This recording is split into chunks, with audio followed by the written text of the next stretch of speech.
Are you overwhelmed by the challenge of personalizing communication for thousands of students? That's where Element 451's AI assistants come in.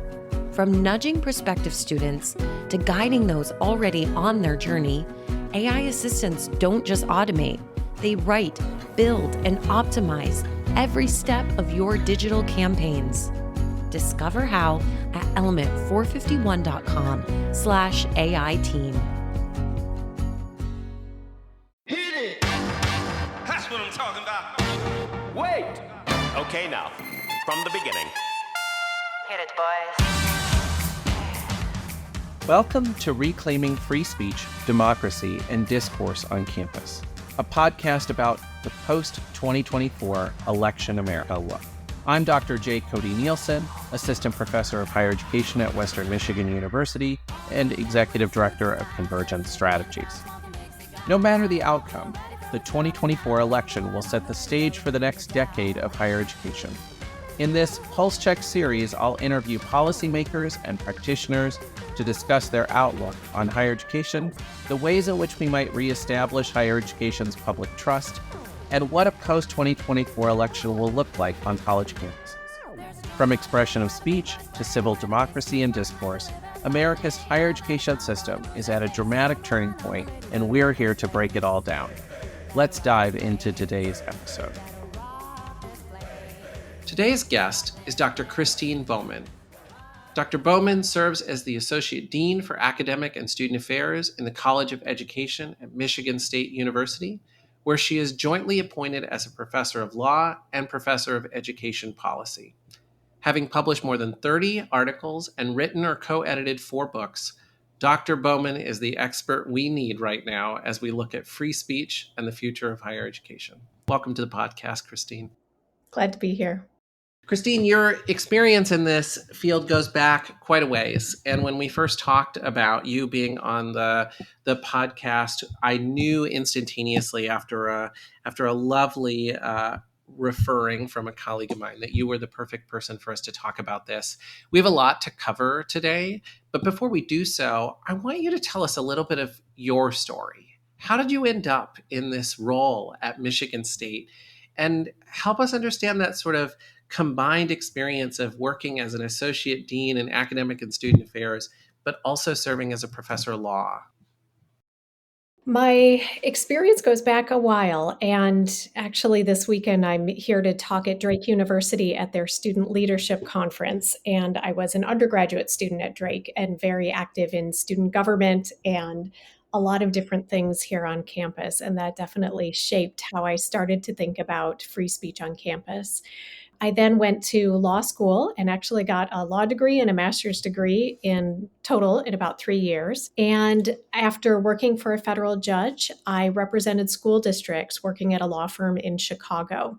So I did that for a few years, really loved the area of education law, and then had an opportunity to become a professor. And so I was teaching for a number of years, came to Michigan State, started to become connected not only with the law school, but with MSU's fantastic College of Education. And over the years, really strengthened relationships in both areas, taught a lot, researched a lot, and eventually moved from having my main foot planted in the College of Law to being mostly planted in the College of Education. Throughout all of this, I've focused a lot on racial and ethnic equity and also free speech. And so I've thought about those issues in the context of K-12 public schools, in the context of universities, and increasingly as they interact with each other. And I mentioned my law degree. I also earned a PhD a few years ago, and that was an interesting mid-career decision. I didn't need it for the job that I was doing then or the job that I have now, but I really wanted to enrich my scholarship and enrich my research. And so that was a fantastic way to do that. And so my dissertation was about free speech on campus. I started in 2019 during a time when free speech conflicts had been starting to bubble up, and so we were starting to see the literature also get more active as a result. But it was really 2020 when we had a lot of free speech on campus and started to have even more activism. And I completed my dissertation in 2022. I'm really proud that it won a couple of national awards. And that has led to research in which I think about free speech on campus in a really nuanced and hopefully interesting way. I feel like I have to probe this just a little bit more because, my own experience, I'm not a lawyer, but I very seriously considered getting a dual JD in public policy degree way back when. And one of the things that I've been somewhat surprised by is that sometimes the conversation around free speech in law schools is actually a little bit more muted than I would have expected. And so I wonder what made you fall in love with that being a sort of centralized focus of your work as a lawyer and your work in terms of campus work? Yeah, that's a great question.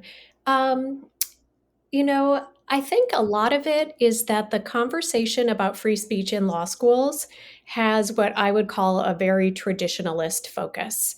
And it's very legalistic in nature, which makes perfect sense because that's the discipline, right? That's the focus, that's the way of knowing. As a result, it doesn't pay as much attention to lived experience. And so the discussion focuses on formal rules as opposed to what the rules mean for people in reality. And the area of legal scholarship called Law and Society has more of that focus, asks those questions about how law is not just a rule in a book, but how it is also a lived experience. And so I think it was that combination of things that really led me into this area. Leading up to this election, the last year on campus has been a dynamic space where the sort of interplay of free speech and the academy has really come out.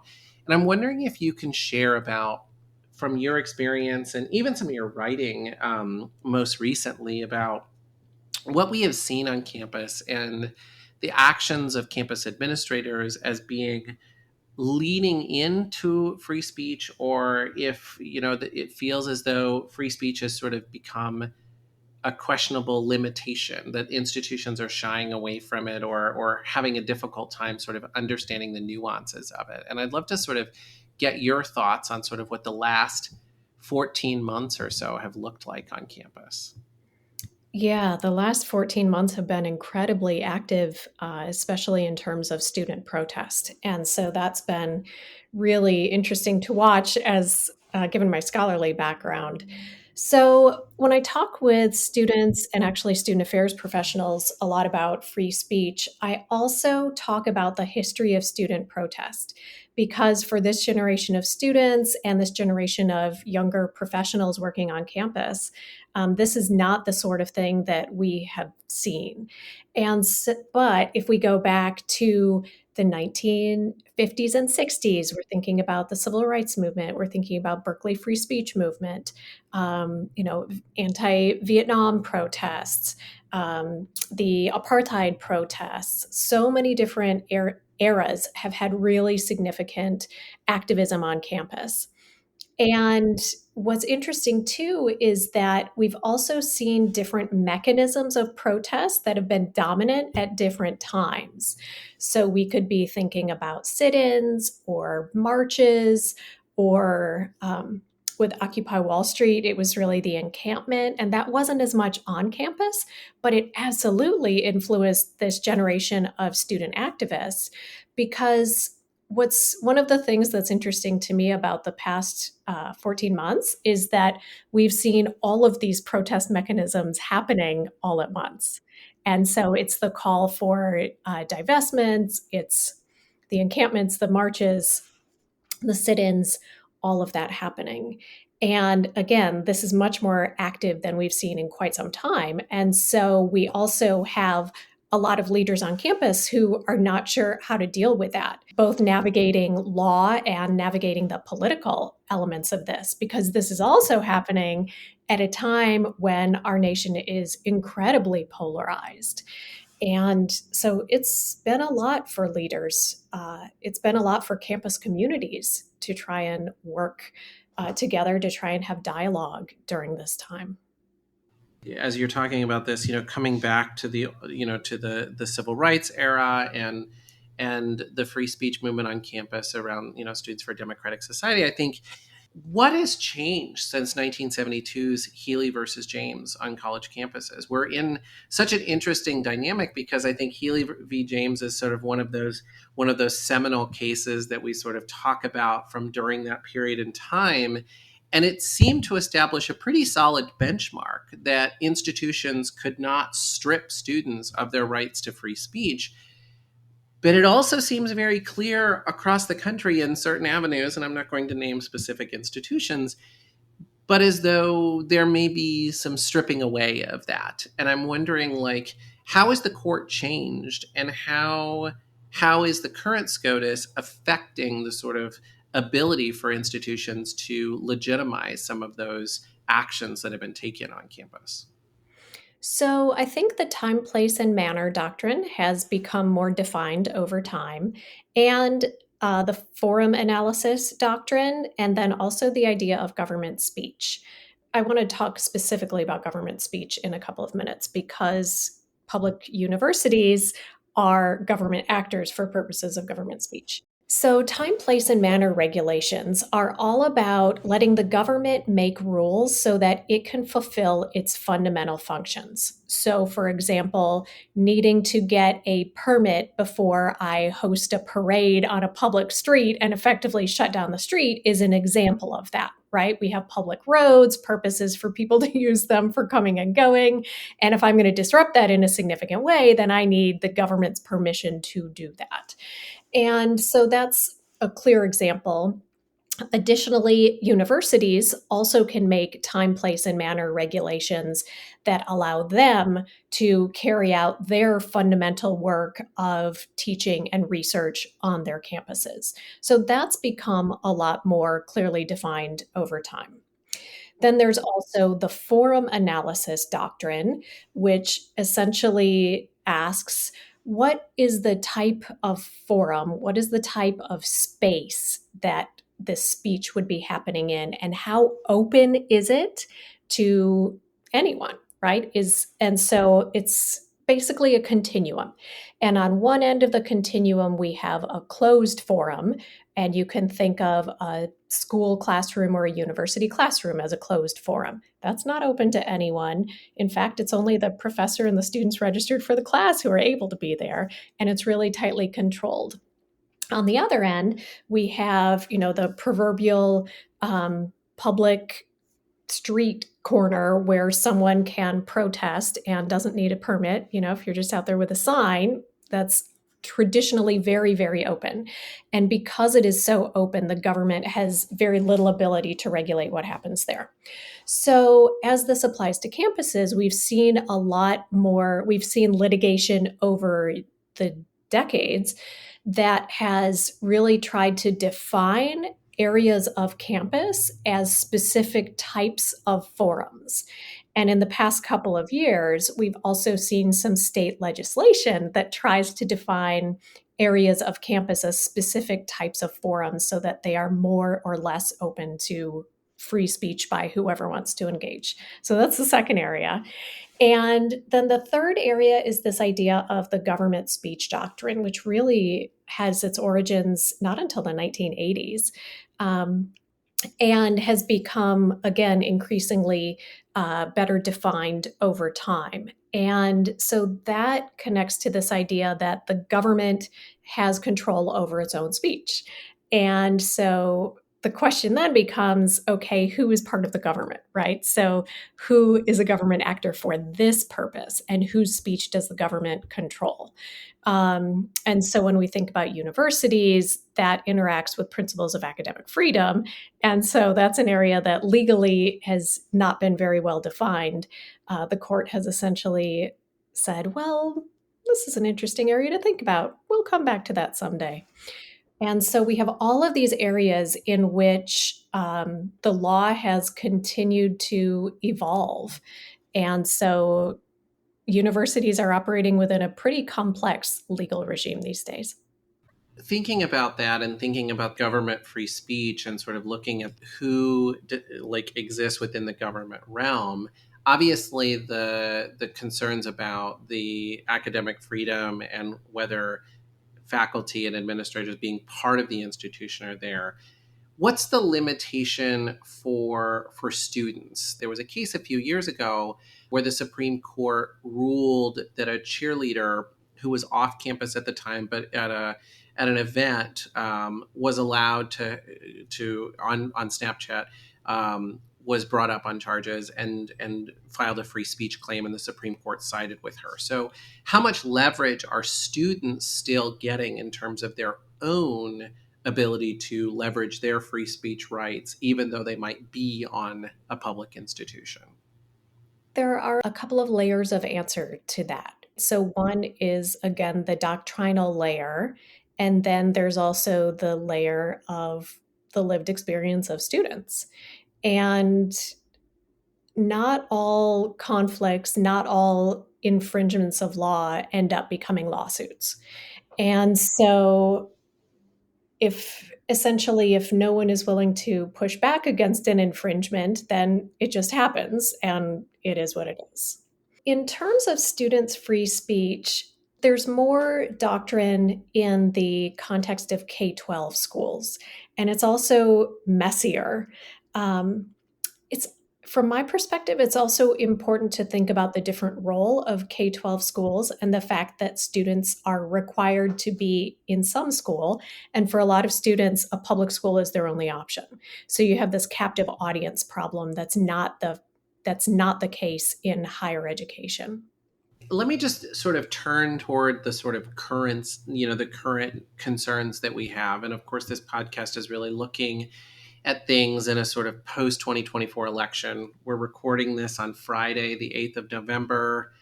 We know that that Donald Trump has won as the 47th president and will come in on January 20th. And we know that the United States Senate will be in the hands of the Republican Party. We don't yet have the outcome of the U.S. House of Representatives, but we're teetering very close to what is most likely to be a lived reality, that the Republican Party will most likely have at least very small margins, but control of the House.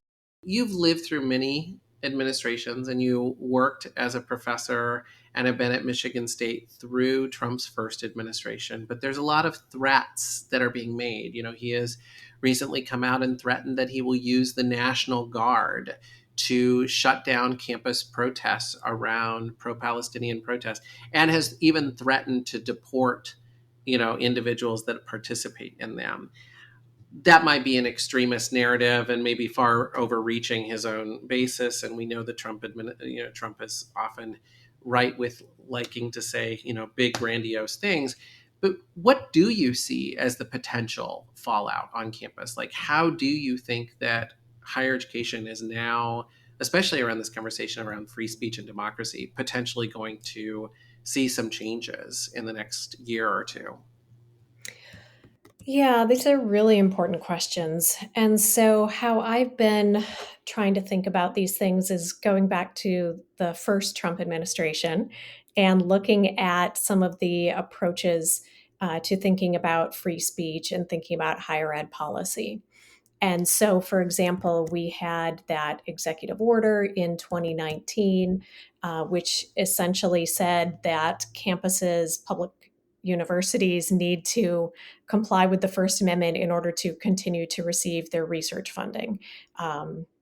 Of course, that was not exactly what it said, but that was how a lot of folks, myself included, interpreted it, which was interesting because on its face, the order didn't do anything new. It didn't cause a material change because public universities were already required to comply with the First Amendment. Yet it was very interesting to start to link that to research funding. And so, I'm interested in how, I'm interested in seeing things like that and how data collection around free speech on campus might start to emerge, could be connected to research funding. I'm curious about whether any of this will start to be connected to student aid. That could be very interesting in terms of any federal regulations that are connected to student aid, because if an institution cannot receive federal financial aid, then that is tremendously difficult for probably nearly every institution across the country. There are probably only a few institutions with massive endowments that could absorb that sort of loss even for a short term. And so there are some really big questions about that.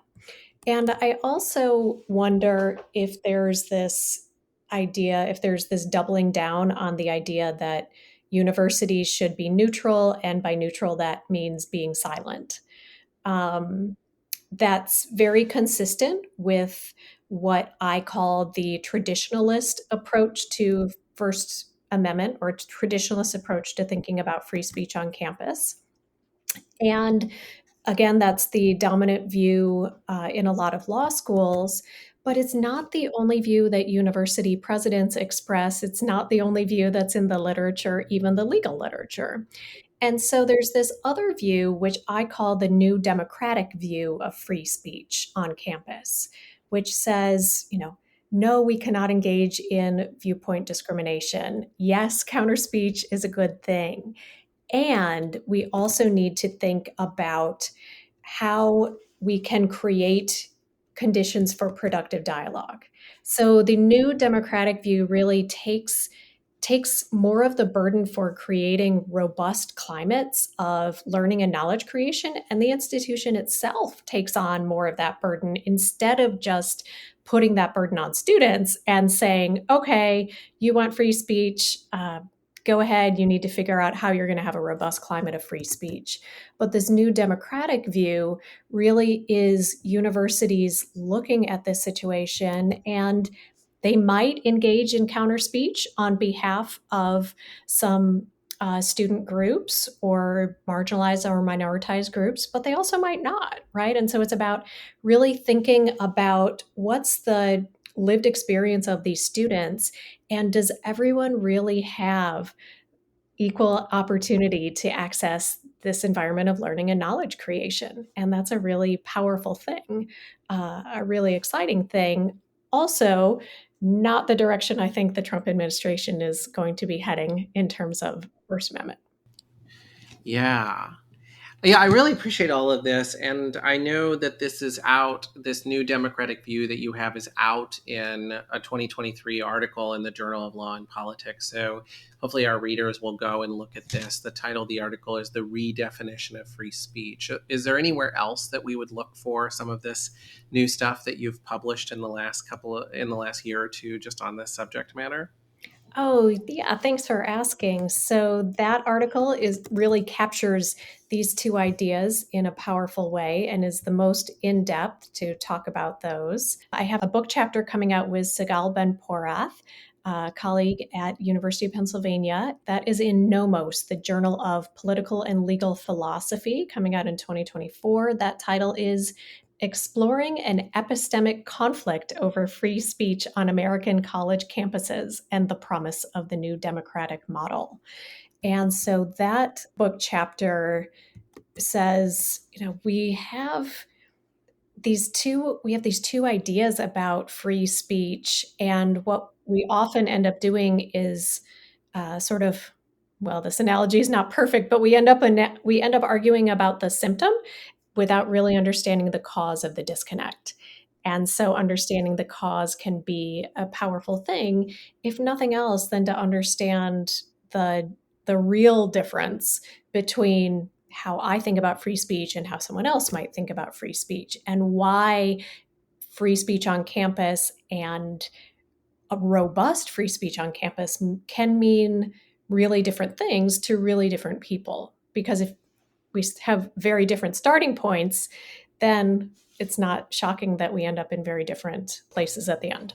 I feel like we've been talking a lot about public universities, and before, as you were talking about this sort of like neutrality and this silence of neutrality, you mentioned that not all presidents are in alignment with that. And Michael Roth, the president of Wesleyan University, has been perhaps one of the most vocal presidents across the United States. And of course, I think it would not be good for us to leave this conversation without talking about maybe Michael's comments, but also his positionality as the president of a private college. Absolutely. How does all of this conversation potentially affect private colleges in terms of their relationship with the government?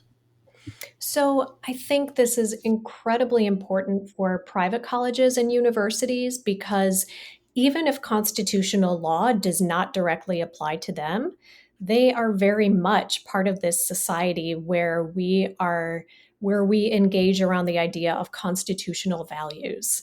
And equality and free speech are fundamental constitutional values. They are fundamental values in private universities as well.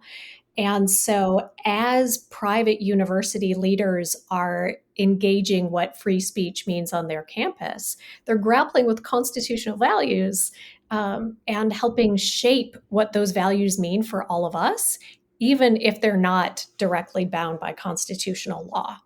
And a lot of private universities, most I would say, really make decisions as though they are bound by constitutional law. They make decisions in line with constitutional legal principles around free speech, I would contend, because these constitutional values are so powerful in our society.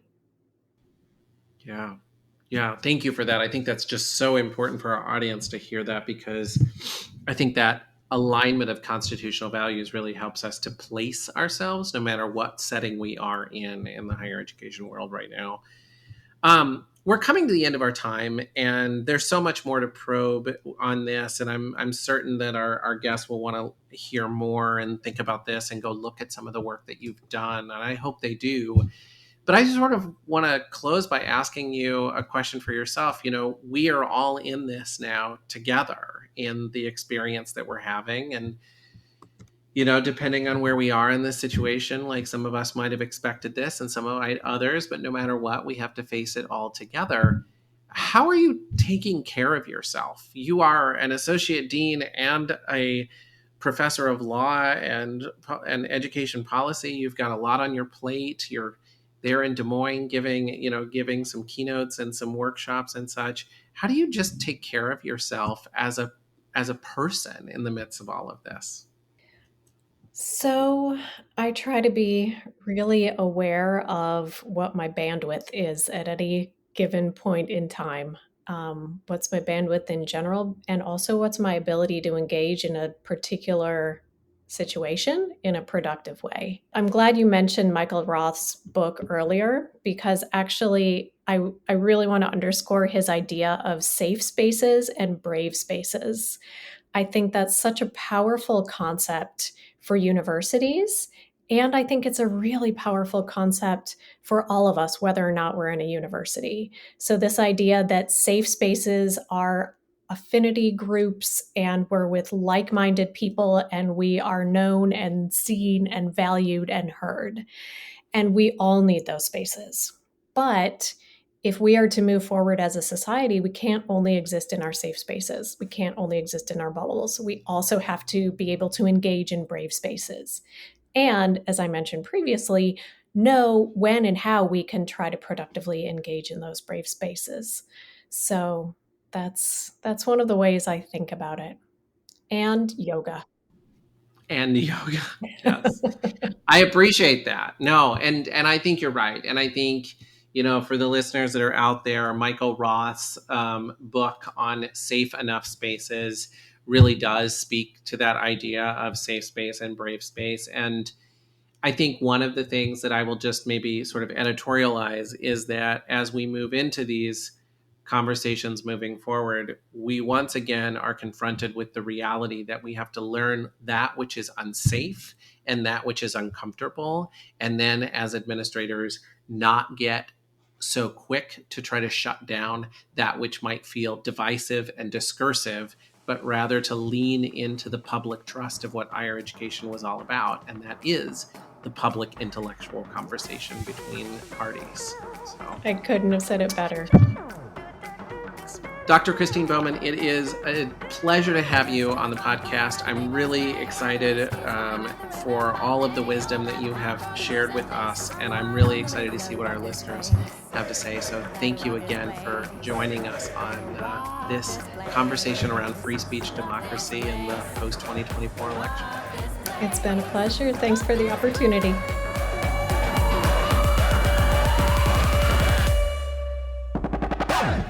The Higher Ed Pulse is part of the Enrollify podcast network. If you like this podcast, chances are you'll like other Enrollify shows too. Our podcast network is growing by the month, and we've got a plethora of marketing, enrollment, and higher ed technology shows that are jam-packed with stories, ideas, and frameworks, all designed to empower you to be a better higher ed professional. Our show helps higher ed marketers and admission pros find their next big idea and features a selection of the industry's best as your hosts. Learn from Brian Gross, Eddie Francis, Jenny Lee Fowler, and so many of your favorite leaders in higher ed.